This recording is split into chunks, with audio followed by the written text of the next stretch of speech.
నమస్కారం. అమృతం కార్యక్రమానికి స్వాగతం. మరి ఇంటికి కొంతమంది పెద్దవాళ్ళు వస్తూ ఉంటారు, లేదా మనం చాలా మంది ఏదైనా ఫంక్షన్స్కి వెళ్ళినప్పుడు పెద్దవాళ్ళని కలుస్తూ ఉంటాం. వాళ్ళతో ఎప్పుడైనా కూర్చొని కాసేపు మాట్లాడారా? అంటే వాళ్ళకి ఏంటి అంటే ఆ వయసులో ఎవరైనా మాట్లాడే వాళ్ళే చాలా ఎక్కువగా కావాలి. అంటే ఈ మధ్యన ఒక పెళ్లికి వెళ్ళినప్పుడు ఒక పెద్ద ఆవిడ నన్ను కూర్చోబెట్టుకుని చాలాసేపు మాట్లాడి, అబ్బాయి ఇలా మాట్లాడుతుంటే ఎంత బాగుంది తెలుసా అమ్మ అన్నారు. అంటే ఆ వయసు వాళ్ళకి ఏంటి అంటే కూర్చొని కాసేపు అందరూ ప్రేమగా మాట్లాడాలి. మనకి టైం ఉండొచ్చు, ఉండకపోవచ్చు, మన హడావిడిలో మనం ఉంటాం, అందుకు వాళ్ళని పట్టించుకోము. కానీ ఎప్పుడైనా పెద్దవాళ్ళు కనిపించినప్పుడు ఒక 2 నిమిషాలు వాళ్ళ పక్కన కూర్చొని ప్రేమగా మాట్లాడడానికి ప్రయత్నించండి. మరి అటువంటి చక్కటి వంటకాలతో ఇవాల్టి మన అమృతం కార్యక్రమం మొదలు పెట్టేద్దాము. అంటే అమృతం వంటల విషయంలో కూడా మన పూర్వీకుల వంటలే చాలా రుచికరంగా ఉంటాయి. మన పూర్వీకుల దగ్గర నుంచి, మన అమ్మమ్మలు నాన్నమ్మల దగ్గర నుంచి మనం కూడా బోల్డని విషయాలు, బోల్డని వంటలు కూడా నేర్చుకుంటూ ఉంటాం కదండి. ఎంత బాగుంటాయి, ever green old is gold. మరి అందులో భాగంగా ప్రతి ఒక్క పెళ్లిలో మనం ఎక్కువగా చూసేటువంటి వంట, మనందరికీ బాగా ఇష్టమైనటువంటి వంట కందా బచ్చలి కూర. మరి కందా బచ్చలి కూర చాలా మందికి తెలుసు. అసలు కొన్ని ప్రాంతాల్లో అయితే చాలా ఎక్కువగా చేసుకుంటూ ఉంటారు, కొంతమందికి అసలు తెలియదు కూడా. మరి కందా బచ్చలి కూర ఎలా తయారు చేసుకోవాలో, కావాల్సిన పదార్థాలు ఏంటో ముందుగా చూసిద్దామా. కందా బచ్చలి కూర తయారు చేసుకోవడానికి కావాల్సిన పదార్థాలు: కంద ముక్కలు 1 కప్పు, పసుపు చిటికెడు, ఉప్పు తగినంత, కరివేపాకు కొద్దిగా, ఆవపిండి 1 టేబుల్ స్పూన్, బచ్చల కూర 1 కప్పు, నూనె 3 టేబుల్ స్పూన్లు, మినప వడియాలు 1 కప్పు, పోపు దినుసులు 2 టేబుల్ స్పూన్లు, ఎండుమిర్చి 4, చింతపండు రసం 1 టేబుల్ స్పూన్, కారం 1 టేబుల్ స్పూన్, ఇంగువ తగినంత. కందా బచ్చలి కూర తయారు చేసుకోవడానికి కావాల్సిన పదార్థాలన్నీ కూడా రెడీగా ఉన్నాయి. మనం దీనికోసము ఇలా మినపొడిగలు తీసుకున్నామండి కాంబినేషన్ లో. ఆ తర్వాత ఇది మనకు బచ్చలి కూర, ఇది కందగడ్డను మనం చక్కగా ఇలా క్యూబ్స్ లాగా కట్ చేసుకొని పెట్టుకున్నాం. అంతే, ఇంకా మిగతావన్నీ కూడా సింపుల్ గా మనము వంట చేసుకుంటూ కూడా నేను మీకు చెప్పేయచ్చు. అయితే కందగడ్డ అంటే మనకు చాలా టేస్టీగా ఉంటుంది, దాంతో వేపుడు తయారు చేసుకుంటూ ఉంటాము. కందా బచ్చలి కూర చాలా స్పెషల్. సో కందలో ఉన్నటువంటి విలువలు ఏంటి అంటే పొటాషియం ఎక్కువగా ఉంటుంది, ఒమేగా 3 ఫ్యాటీ యాసిడ్స్ ఎక్కువగా ఉంటాయి, ఫైబర్ ఎక్కువగా ఉంటుంది. తద్వారా ఏంటి అంటే కొలెస్ట్రాల్ తగ్గిస్తుంది, గుండె ఆరోగ్యానికి కూడా చాలా మంచి మేలు చేస్తుంది. ఆ తర్వాత మనకు బచ్చలి కూర. ఇక ఆకుకూరల్లో రారాజేది అంటే అన్నీ రారాజే అని చెప్పచ్చు. ఇక బచ్చల కూర గురించి మాట్లాడాలంటే ఎన్ని విలువలు ఉన్నాయి తెలుసా అండి. ఇందులో iron, calcium, magnesium, phosphorus, protein, fibre, potassium, vitamin A, vitamin C, antioxidants, beta carotene, ఇలా ఇవన్నీ కూడా చాలా అధికంగా ఉన్నాయి. ఇక ఆకుకూరలు అన్నీ కూడా మంచివే, ప్రత్యేకంగా చెప్పక్కర్లేదు. వీటిలో కూడా మనకు ఇన్ని చక్కటి గుణాలు ఉన్నాయన్నమాట. ముఖ్యంగా గర్భిణీ స్త్రీలకు గర్భం దాల్చడానికి బచ్చలి కూర చాలా బాగా సహాయం చేస్తుంది తెలుసా. అలాగే ఓవరాల్ గా ఈ వంట ఏంటి అంటే మనకి శరీరానికి కావాల్సినటువంటి పోషక విలువల్ని చాలా మెండుగా, అబండెంట్ గా అందిస్తుందని చెప్పొచ్చు. మరి అటువంటి చక్కటి కంద అలాగే బచ్చలి కూర, ఈ రెండిటితో మినప వడియాలని వాడుతూ మనం ఈ రోజు చక్కటి సాంప్రదాయకరమైనటువంటి వంటకం తయారు చేయబోతున్నాం. ఫస్ట్ మనం ఏం చేయాలి అంటే ఇటుపక్క ఈ ఉంది కదండి, ఈ స్టవ్ వెలిగించేసుకుందాం. ఒక చిన్న ఉడికిచ్చే ప్రాసెస్ చేసుకోవాలి. ఆ తర్వాత మన మెయిన్ పోపు ప్రాసెస్లోకి మనం వెళ్ళిపోవచ్చు. ఇందులో కొంచెం మనం నీళ్లు పోసుకుందామండి.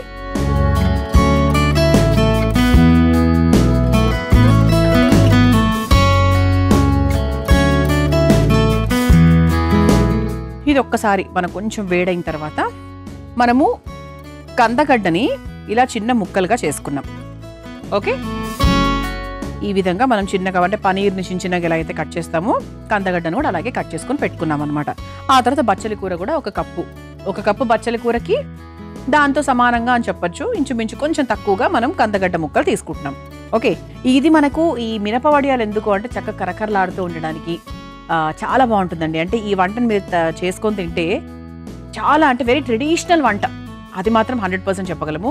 ఏదైనా మనకి పండగలు వచ్చినప్పుడు, మీ ఇంటికి ఎవరైనా బంధువులు వచ్చినప్పుడు, పెద్దవాళ్ళకి మనము ఏదైనా చేసి పెట్టాలి అనుకున్నప్పుడు ఇలాంటి వంటలు చాలా బాగుంటాయి అన్నమాట.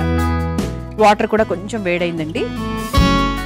ఇప్పుడు మనము చిన్నగా ముక్కలుగా కట్ చేసుకొని పెట్టుకున్నటువంటి కందగడ్డని వేసేసుకుందాం. ఇది కూడా ఒక్క మరుగు రావాలి, అంటే కొంచెం మనకి లైట్గా ఉడికిన తర్వాత మనము ఇందులో బచ్చలి కూర వేసుకుంటాం. సాధారణంగా కందా బచ్చలి కూర అంటే ఎక్కువగా నేను పెళ్లిళ్ళలో తిన్నాను. ఆ తర్వాత మనం కొన్ని ప్రాంతాలకు వెళ్ళినప్పుడు, రాజమండ్రి అటువైపు వెళ్ళినప్పుడు ఎక్కువగా పెడుతూ ఉంటారనమాట. అంటే చాలా ఎక్కువగా చేసుకుంటూ ఉంటారు వాళ్ళు. ఎంత టేస్టీగా ఉంటుందో అసలు. కొంచెం మనకు వేడైన తర్వాత 1 కప్పు బచ్చలి కూర కూడా వేసేసుకుందాం.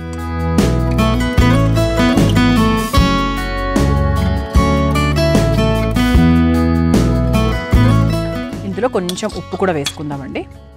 ఎప్పుడు కూడా మనం ఆకుకూరల్ని ఉడికిచ్చేటప్పుడు కాస్త ఉప్పు వేసుకుంటే దాని రంగు మారకుండా ఉంటుంది.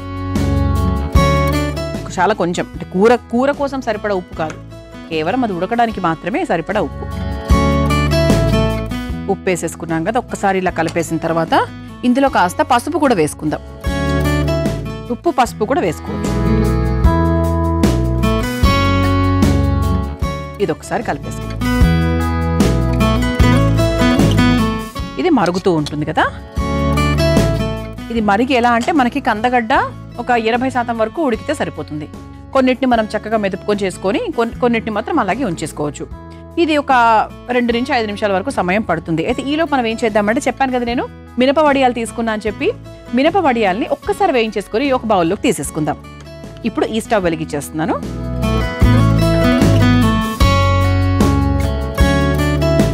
ఇందులో కాస్త నూనె వేసుకుందాం.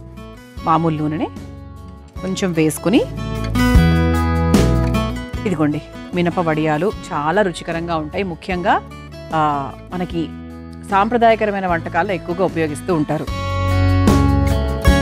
నూనె కాస్త వేడైన తర్వాత 1 కప్పు మినప వడియాల్ని చక్కగా వేయించేసుకుందాం. ఈలోపు మనకి ఇది కూడా అవుతూ ఉంటుంది కదా. చాలా మంది ఇంట్లో మినప వడియాలు ఉంటాయి. రేగొడియాలు, మినప వడియాలు, ఎక్కువగా మినప వడియాలు ఉంటాయి.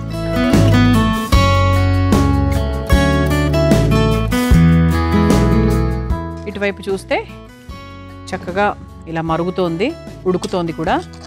ఇది ఇంకో 5 నిమిషాల సమయం 100% పడుతుందండి. ఈలోపు మనకి మినప వడియాలు కూడా చక్కగా మనకి కరకరలాడుతూ మనం వేయించేసుకుందాం. మినప వడియాలు యాక్చువల్గా చాలా వంటల్లో వేస్తూ ఉంటారు, కాకపోతే చివరిగా వేయాలి. ముందే వేసేస్తే మెత్తపడిపోతాయి, అసలు అది తింటున్న ఆనందం కూడా ఉండదు. లాస్ట్లో వేస్తే కరకరలాడుతూ ఉంటాయి కాబట్టి అలా క్రిస్పీగా బాగుంటుంది. కొంచెం మనకి రంగు లైట్గా మారిన తర్వాత ఒక బౌల్లోకి తీసేసుకోవచ్చు. ఇవి ఉట్టిగా తిన్నా కూడా కరకరలాడుతూ బాగుంటాయండి.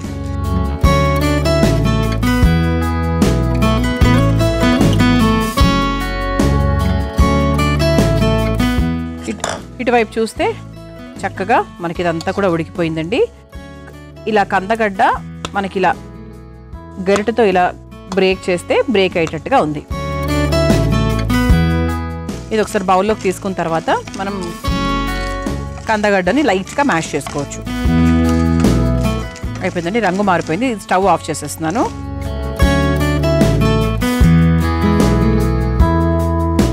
ఇలా చక్కగా ఈ బౌల్లోకి తీసేసుకుందాం.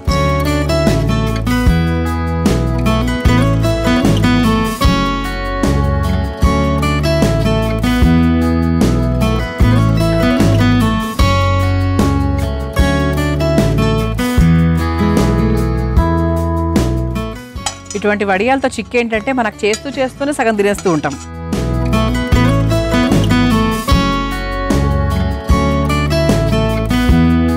ఇదిగోండి ఇలా చక్కగా కరకరలాడుతూ ఉన్నాయి. కాస్త చల్లబడితే ఇంకా బాగుంటాయి. ఓకే, సో ఇప్పుడు మనము మినప వడియాలు వేయించేసుకున్నాము. ఇటువైపు చూడండి ఒక్కసారి. ఈ స్టవ్ కూడా యాక్చువల్గా మనం ఆఫ్ చేసేసుకోవచ్చు. మనం దీన్ని లైట్గా మ్యాష్ చేసుకుందాం. ఎలా అంటే మనకు ఈ కందగడ్డ ఉంది కదా, అవి కొన్ని మనకు మ్యాష్ అయిపోవాలి.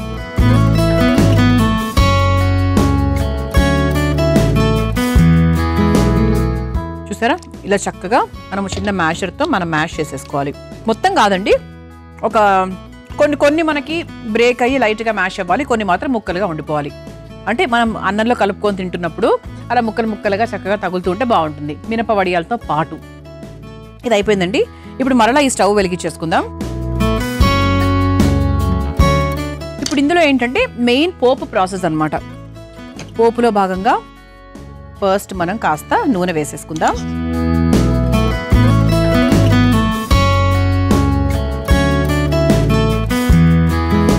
మనకు బాండీ కూడా వేడిగానే ఉంది కాబట్టి నూనె కూడా తొందరగానే వేడైపోతుంది. ఆ తర్వాత పోపు దినుసులు వేసుకుందాం. ఆవాలు, జీలకర్ర, శనగపప్పు, మినప్పప్పు. ఆ తర్వాత కాస్త పసుపు. ఇందులో కూడా మనం కొంచెం పసుపు వేసుకుంటున్నాం.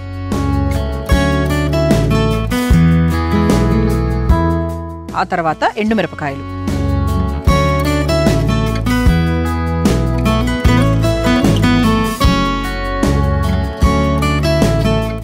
తర్వాత కాస్త ఇంగువ. కందా బచ్చల్లో ఇంగువ చాలా చాలా ముఖ్యం. ఆ తర్వాత కాస్త కరివేపాకు. ఆ తర్వాత కాస్త కారం. ఇంతవరకు మనము వేరే కారాలు ఏం వేసుకోలేదు, అందుకు కొంచెం మన కారం ఎక్కువగానే వేసుకోవాలి. సో కారం వేసేసుకున్నాం కాబట్టి ఇప్పుడు ఇందులో మనము ఉడికించుకొని పెట్టుకున్న కందా బచ్చలు కూడా వేసేసుకుందాం.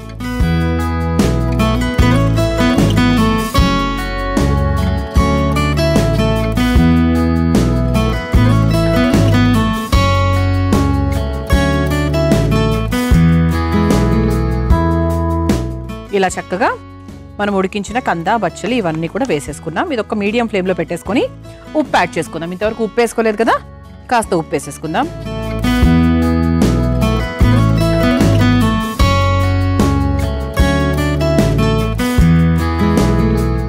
ఇది ఒకసారి కలిపేసుకుందాం. ఇప్పుడు ఇందులో కాస్త చింతపండు గుజ్జు వేసేసుకుందాం.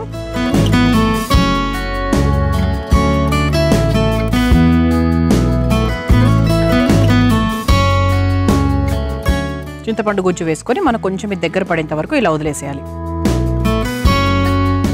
అంతే, మిగతా అన్నీ కూడా వేసుకున్నాం. చివరిగా మనకు మిగిలింది ఏంటి అంటే కాస్త ఆవపిండి, అలాగే దానికన్నా చివరిలో ఇక దింపుకుంటున్నాము అన్నప్పుడు మినపవడియాలు వేసుకోవాలి. మీ అందరి కోసం ఈ చిట్కా. సాధారణంగా దెబ్బ తగిలినప్పుడు అక్కడ గాయం అవుతూ ఉంటుంది. ఆ గాయం త్వరగా మానాలి అంటే తేనె తీసుకొని ఆ గాయం ఎక్కడైతే ఉందో అక్కడ చక్కగా మర్దం చేసుకోవాలి. అలా చేసినప్పుడు తేనెలో ఉన్నటువంటి యాంటీ ఇన్ఫ్లమేటరీ గుణాల వల్ల గాయం అనేది త్వరగా తగ్గిపోతుంది. ఈసారి ఎప్పుడైనా గాయం అయినప్పుడు ఈ చిట్కాని ప్రయత్నించండి. మనము చక్కగా బచ్చలి కూర అలాగే కంద ఈ పోపులో వేసేసుకున్నాము, కొంచెం చింతపండు అది వేసేసుకున్నాము.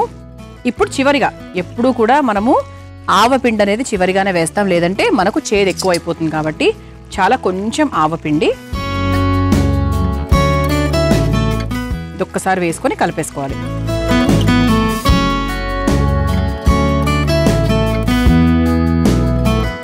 ఆ తర్వాత ఇక చివరిలో చెప్పాను కదా మనకి మినపొడియాలు అనేవి లాస్ట్లో వేయాలని చెప్పి ఇలా చక్కగా వేసేసుకోవాలి.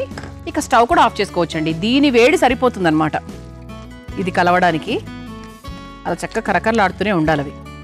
సో ఇలా మనము మినపొడియాలు వేసేసుకొని స్టవ్ ఆఫ్ చేసేసుకున్నాం.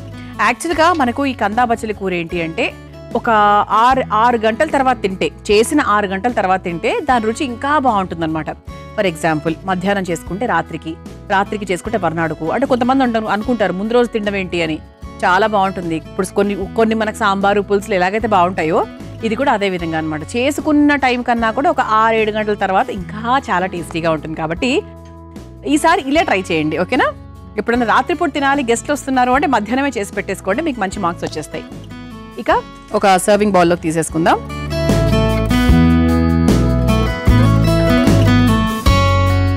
చక్క కరకరలాడే మినపొడియాలు, చింతపండు, బచ్చలి కూర, కందగడ్డ వీటన్నిటి కాంబినేషన్తో చాలా చక్కగా ఉండబోతుంది ఇది టేస్టీగా.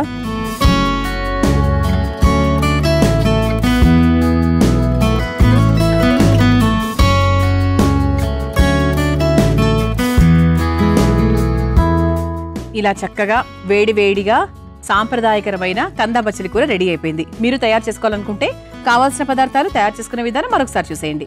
కందా బచ్చలి కూర తయారు చేసుకోవడానికి కావాల్సిన పదార్థాలు: కంద ముక్కలు 1 కప్పు, పసుపు చిటికెడు, ఉప్పు తగినంత, కరివేపాకు కొద్దిగా, ఆవపిండి 1 టేబుల్ స్పూన్, బచ్చల కూర 1 కప్పు, నూనె 3 టేబుల్ స్పూన్లు, మినప వడియాలు 1 కప్పు, పోపు దినుసులు 2 టేబుల్ స్పూన్లు, ఎండుమిర్చి 4, చింతపండు రసం 1 టేబుల్ స్పూన్, కారం 1 టేబుల్ స్పూన్, ఇంగువ తగినంత.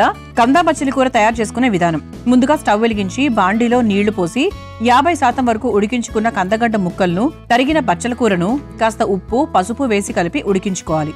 తర్వాత కొన్ని కందగడ్డ ముక్కల్ని మెత్తగా మెదుపుకోవాలి. ఆ తర్వాత మరో స్టవ్ వెలిగించి పాన్ లో నూనె వేసి వేడైన తర్వాత మినప వడియాలను వేయించుకొని తీసి పక్కన పెట్టుకోవాలి.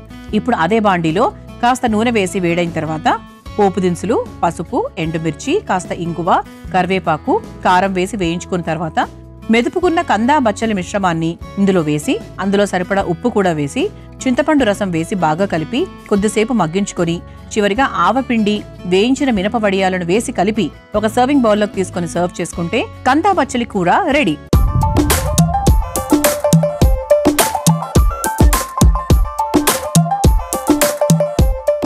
చూసారు కదా, కందా బచ్చలి కూర తయారు చేసుకోవడానికి కావాల్సిన పదార్థాలు, తయారు చేసుకునే విధానం చాలా సింపుల్ గా చేసేసుకోవచ్చు.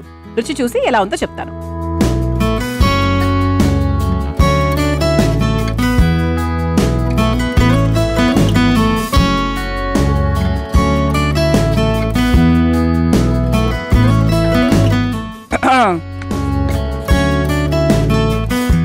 మినపొడియాలు మాత్రం కరకరలాడుతూ వచ్చాయి ఫస్ట్. ఆ తర్వాత మంచి స్పైసీగా ఉందండి. పులుపు, కారము, లైట్ తీపి, చాలా బాగుంది. అలాగే మన కందగడ్డ కూడా పూర్తిగా ఉడికిపోలేదు, చక్కగా మధ్య మధ్యలో అలా ముక్కలు ముక్కల్లాగా తగులుతూ ఉంది. చాలా చాలా టేస్టీగా ఉంది. తప్పకుండా ప్రయత్నించండి. ఇక రెండో వంటలకు వెళ్ళిపోదామా? నేను తయారు చేయబోయే రెండో వంట పేరేంటో తెలుసా? మునగాకు జొన్న రొట్టె. ముందుగా కావాల్సిన పదార్థాలు ఏంటో చూసేద్దాం. మునగాకు జొన్న రొట్టె తయారు చేసుకోవడానికి కావాల్సిన పదార్థాలు: జొన్న పిండి 1 కప్పు, మునగాకు 1 కప్పు, నానబెట్టుకున్న పెసరపప్పు 3 టేబుల్ స్పూన్లు, జీలకర్ర 1 టేబుల్ స్పూన్, పచ్చిమిర్చి 3, తరిగిన కరివేపాకు కొద్దిగా, ఉల్లికాడలు 1/2 కప్పు, నూనె 2 టేబుల్ స్పూన్లు, ఉప్పు తగినంత. మునగాకు జొన్న రొట్టె తయారు చేసుకోవడానికి కావాల్సిన పదార్థాలన్నీ కూడా రెడీగా ఉన్నాయి. దీనికోసం మనము మునగాకు తీసుకున్నాము, అలాగే జొన్న పిండి తీసుకున్నాము, పెసరపప్పు, ఉల్లికాడలు, అంతే. అంటే సింపుల్ గా మన ఇంట్లో మిగతా అన్ని కూడా మన ఇంట్లో ఉండేవి. చాలా తక్కువ టైంలో చేసుకోవచ్చు. ఇది జొన్న పిండి రెడీగా ఉండాలి, అలాగే మునగాకులు రెడీగా ఉండాలి. అయితే జొన్నల గురించి చెప్పాలి అంటే ఈ మధ్య అందరూ కూడా గోధుమ పిండి నుంచి జొన్న పిండికి ట్రాన్స్ఫర్ అయిపోయారు. జొన్న రొట్టెలు తయారు చేసుకుంటున్నారు. ఎందుకంటే షుగర్ లెవెల్స్, బీపీ, కొలెస్ట్రాల్ని తగ్గించుకోవడానికి ఇది చాలా బాగా ఉపయోగపడుతుంది. వెయిట్ మేనేజ్మెంట్కి కూడా బాగా హెల్ప్ చేస్తుంది. త్వరగా మనం తినే ఆహారం షుగర్లా కన్వర్ట్ అవ్వకుండా ఉంటుంది. అలాగే మనం ఎక్కువ సేపు ఆకలి కాకుండా ఉంటుంది. అందుకే జొన్న రొట్టెని, అలాగే జొన్నలతో రకరకాల వంటలు ఎందుకు ప్రయత్నిస్తూ ఉంటారంటే రీజన్ ఇదే అనమాట. ఆ తర్వాత మునగాకు గురించి చెప్పాలి అంటే ఇంకా మునగాకు మన ఎముకలు దృఢంగా చేసే విషయాల్లో అద్భుతంగా పనిచేస్తుంది. సో మంచి కాల్షియం, ఫైబర్ చాలా అధికంగా ఉంటుంది. సో అటువంటి 2 చక్కటి పదార్థాలతో మనం ఈరోజు రొట్టె తయారు చేసుకోబోతున్నాం. ఫస్ట్ మనం ఏం చేయాలి అంటే ఈ స్టవ్ వెలిగించేసి కొన్ని నీళ్లు పోసేసి వేడి చేద్దాం. ముందు స్టవ్ వెలిగించేస్తున్నాను. అంటే జొన్న రొట్టె ఎప్పుడూ కూడా ఏంటంటే జొన్న పిండిలో మనము వేడి నీళ్లు వేసుకుంటేనే జొన్న రొట్టెలు కరెక్ట్గా ప్రాపర్గా వస్తాయి. మనం ఎలాగైతే మురుకులు తయారు చేసుకునేటప్పుడు మురుకుల పిండిలో వేడి నీళ్లు వేస్తామో అలాగే అన్నమాట. జొన్న పిండికి మాత్రం 100% వేడి నీళ్లే వాడాలి. అయితే ఈలోపు మనం ఏం చేద్దామంటే ఇలా ఒక మిక్సింగ్ బౌల్ తీసేసుకుందామండి. ఇందులో 1 కప్పు జొన్న పిండి,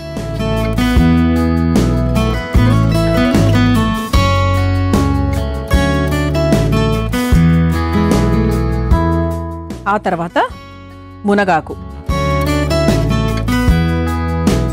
దానికి తగ్గట్టుగా మునగాకు తీసుకున్నా నేను.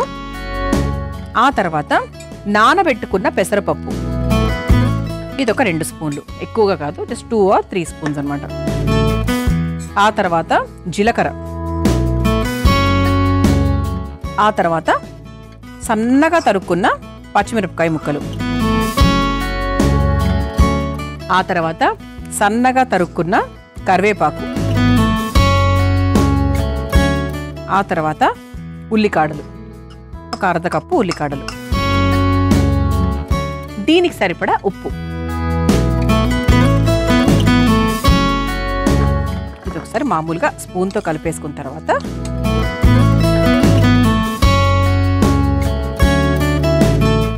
ఇప్పుడు ఇలా ఈ వేడి నీళ్లు ఈ పిండిలోకి వేసేసుకుందాం. చూద్దాం, ఇంకొంచెం వేసుకొని కలుపుకొని అవసరమైతే మళ్ళీ కూడా వేసుకోవచ్చు. ఈ స్టవ్ ఆఫ్ చేసేస్తున్నానండి, నీళ్ళ స్టవ్. ఇది ఒకసారి స్పూన్తో కలుపుకుందాం, వేడిగా ఉంది కదా.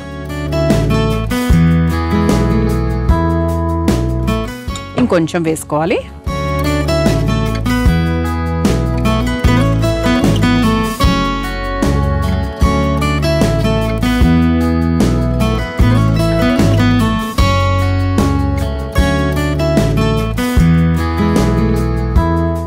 సరిపోతుందండి. ఫస్ట్ ఒకసారి స్పూన్తో కలిపేసుకుంటే చెయ్యి మరీ పాడవ్వకుండా ఉంటుంది. చివర్లో మనము చేత్తో తయారు చేసేసుకోవచ్చు. చూసారా, అంటే మనకు వేడి నీళ్ళతో కలుపుకుంటే పిండి కూడా చాలా బాగా వస్తుంది. మనం అక్కి రొట్టెలు తయారు చేసుకుంటాం కదా, అలా అనమాట. సో ఇలా చక్కగా జొన్న పిండి వేసేసుకున్నాము, దాంట్లో కావాల్సినవన్నీ కూడా వేసేసుకున్నాము. ఇప్పుడు స్టవ్ వెలిగించేసుకుందాం.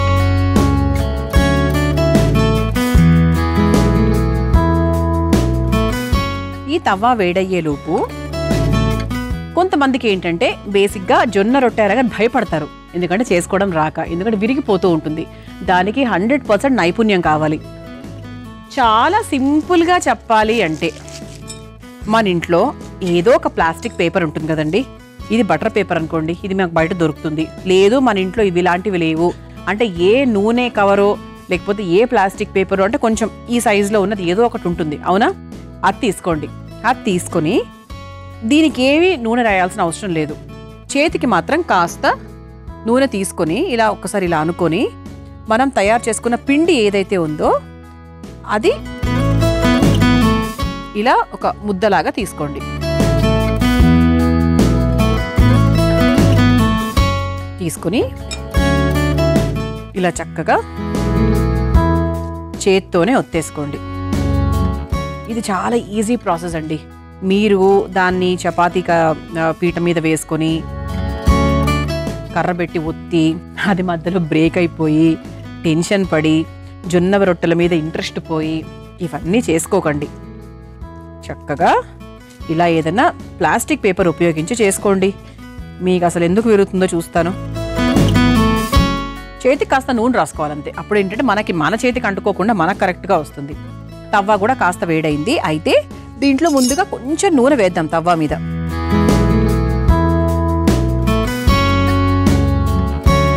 ఇప్పుడు దీంతో కూడా ఇప్పుడు ఈ బటర్ పేపర్లోంచి కూడా మనం ఈ జొన్న రొట్టె తీయాల్సిన అవసరం లేదు. డైరెక్ట్గా ఈ తవ్వ మీదకే వేసేసుకుందాం, ఓకేనా?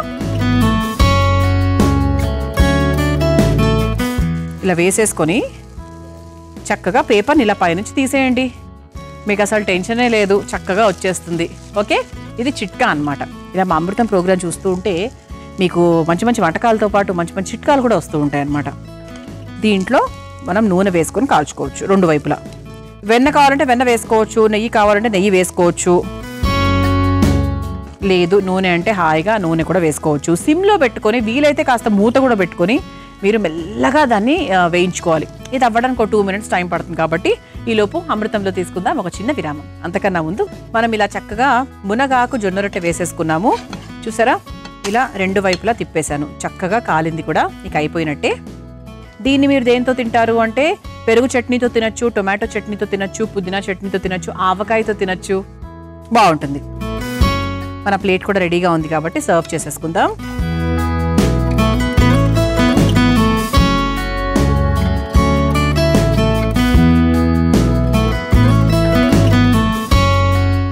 ఇలా చక్కగా వేడివేడిగా కరకరలాడే మునగాకు జొన్న రొట్టె రెడీ అయిపోయింది. మీరు తయారు చేసుకోవాలనుకుంటే కావాల్సిన పదార్థాలు, తయారు చేసుకునే విధానం మరొకసారి చూసేయండి. మునగాకు జొన్న రొట్టె తయారు చేసుకోవడానికి కావాల్సిన పదార్థాలు: జొన్న పిండి 1 కప్పు, మునగాకు 1 కప్పు, నానబెట్టుకున్న పెసరపప్పు 3 టేబుల్ స్పూన్లు, జీలకర్ర 1 టేబుల్ స్పూన్, పచ్చిమిర్చి 3, తరిగిన కరివేపాకు కొద్దిగా, ఉల్లికాడలు 1 కప్పు, నూనె 2 టేబుల్ స్పూన్లు, ఉప్పు తగినంత. మునగాకు జొన్న రొట్టె తయారు చేసుకునే విధానం: ముందుగా స్టవ్ వెలిగించి బాండీలో నీళ్లు పోసి వేడి చేసుకోవాలి. ఈలోపు ఒక మిక్సింగ్ బౌల్ తీసుకుని అందులో జొన్న పిండి, మునగాకు, నానబెట్టుకున్న పెసరపప్పు, జీలకర్ర, తరిగిన పచ్చిమిర్చి, కరివేపాకు, ఉల్లికాడలు, సరిపడా ఉప్పు వేసి ఒకసారి కలుపుకోవాలి. తర్వాత అందులో వేడి నీళ్లు పోసుకొని చపాతీ ముద్దలాగా కలుపుకోవాలి. తర్వాత ఈ మిశ్రమాన్ని ఒక బటర్ పేపర్ పై వేసి రొట్టెలాగా చేత్తో ఒత్తుకోవాలి. ఇప్పుడు స్టవ్ వెలిగించి తవ్వాపై కాస్త నూనె వేసి వేడైన తర్వాత ఒత్తుకున్న రోటీని తవ్వాపై వేసి నూనెతో 2 వైపులా కాల్చుకుని ఒక సర్వింగ్ ప్లేట్లోకి తీసుకుని సర్వ్ చేసుకుంటే మునగాకు జొన్న రొట్టె రెడీ.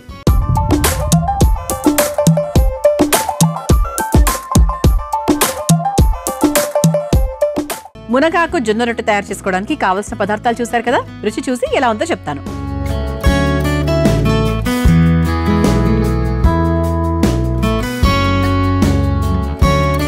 జొన్న రొట్టె టేస్ట్ ఎప్పుడూ సూపరేనండి కదా. నాకు చాలా చాలా ఇష్టం జొన్న రొట్టె. దట్టు జొన్న రొట్టెలో ఇటువంటివన్నీ వేసి చేస్తే ఆ ఉల్లిగడ్డలు తగిలేయండి. ఉల్లిపాయలు వేయం కాబట్టి మనము ఉల్లిగడ్డలు వేసుకుంటాం కదా, అవి తగిలి చాలా చాలా బాగుంది. ఇక మునగాకు వరకు ఇంకా రాలేదు, 100% బాగుంటుంది. తప్పకుండా ప్రయత్నించండి. చూసారు కదా, ఇవాటి అమృతంలో నేను పరిచయం చేసిన ఈ 2 వంటకాలు. రేపటి అమృతంలో మరో 2 వంటకాలతో మళ్ళీ కలుసుకుందాం. అంతవరకు సెలవు, నమస్కారం. ఈ కార్యక్రమాన్ని తిరిగి చూడాలనుకుంటే www.youtube.com/@ETV Life Spiritual లో చూడవచ్చు.